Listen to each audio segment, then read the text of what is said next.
Mesdames et messieurs, bonjour. Merci beaucoup de votre présence et je remercie l'ensemble des intervenants, chercheurs de renom, personnalités, spécialistes et les diplomates qui ont accepté d'apporter leur éclairage sur le sujet. Depuis des siècles, l'Afrique, réservoir des richesses, a été un foyer de rivalité et de convoitise internationale, dont domestique. Quels sont les attraits de l'Afrique? C'est un continent dont la découverte n'est pas récente et l'environnement y est relativement hostile.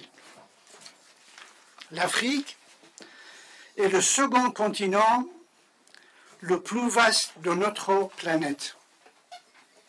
Elle englobe 1/5 des terres du monde.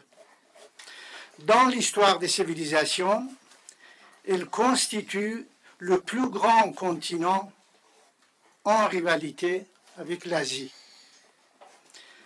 Les civilisations de Chine et de l'Inde sont issues de l'Asie, tandis que l'Afrique a été le berceau des civilisations égyptiennes, éthiopiennes et l'autre.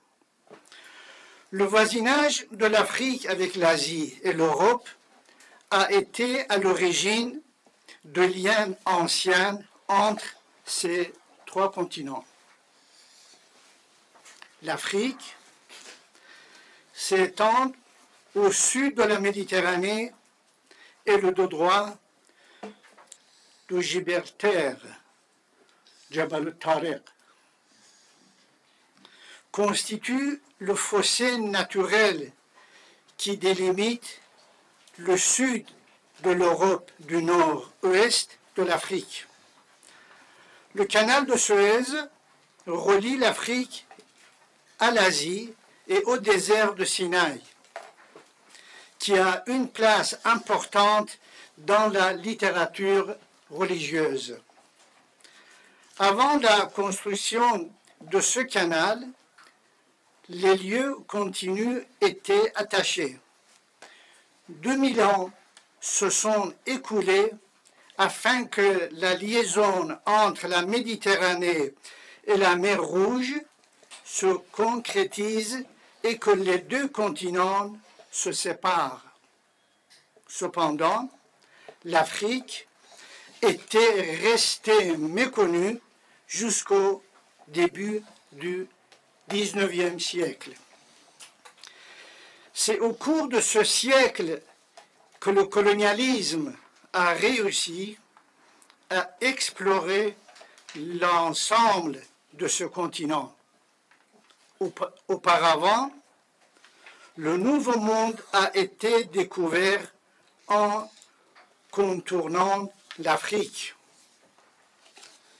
Si autrefois les Grecs et les Romains affrontaient l'Égypte et Carthage, Éthiopie, en revanche, au Moyen Âge, les produits de la pêche et du commerce de la population de l'Afrique noire étaient à l'origine du progrès du commerce mondial.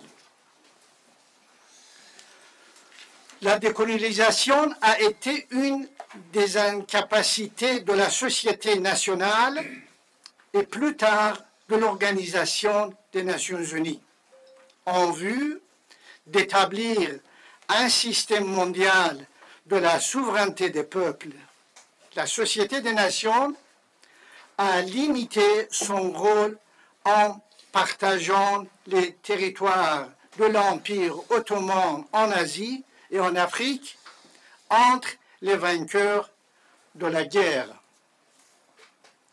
Les Nations Unies de leur côté, ont supporté pendant une longue période la présence d'un régime d'apartheid en Afrique du Sud.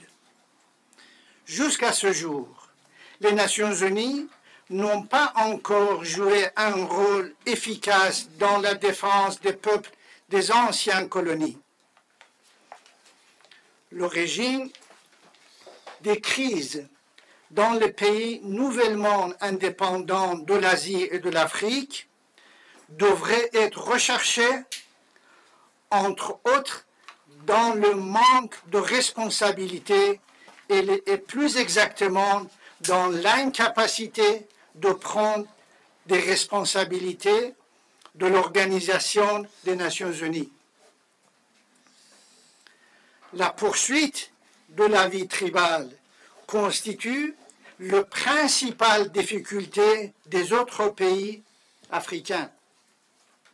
Les guerres tribales entre deux pays voisins ou au sein même d'un pays unique sont des événements courants.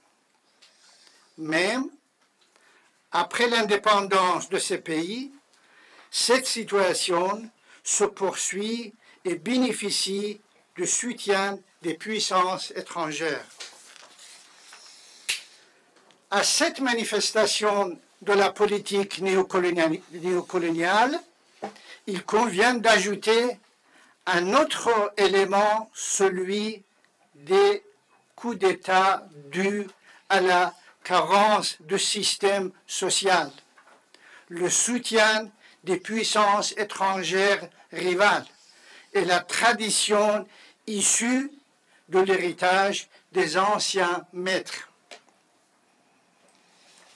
Outre ces difficultés politiques internes et externes des États africains, la pauvreté et la faim sont deux fléaux qui sévissent sur ce continent depuis l'époque esclavagiste jusqu'à nos jours.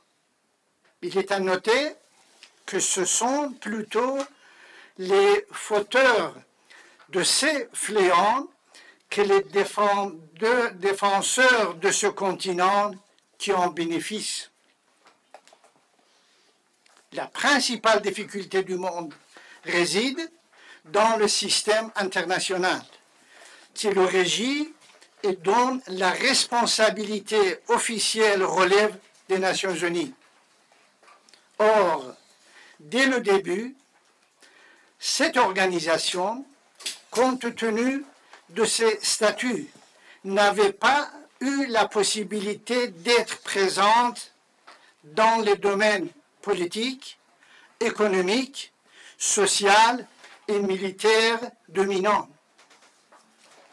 La libre concurrence des puissances dans le cadre de leur domination militaire, économique et politique sur le monde est le facteur principal qui interdit un mouvement harmonieux de la civilisation. L'Afrique, affamée, malade, en proie à des coups d'État et aux guerres incessantes menées des génocides militaires et tribales, englobe les richesses les plus variées.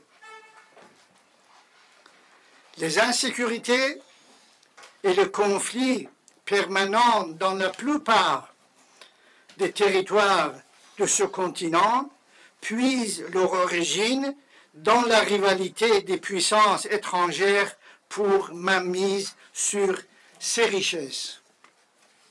Les ingérences ne se réalisent pas uniquement à travers des présences militaires ou des provocations internes. Une série d'organisations internationales tente de dévier les efforts économiques des pays africains en instaurant des dépendances sécuritaires et militaires. Une série de ces aventures provient des recommandations de la Banque mondiale, qui constituent des conditions préalables à l'octroi des empreintes. Ces mêmes recommandations, dans le cadre des pays asiatiques qui se poursuivent depuis plus d'un demi-siècle, y ont provoqué des résultats négatifs.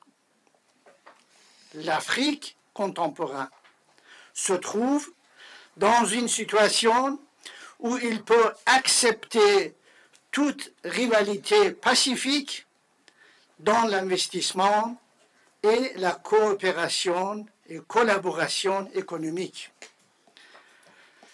L'entrée de la Chine sur la scène africaine ne porte préjudice à personne.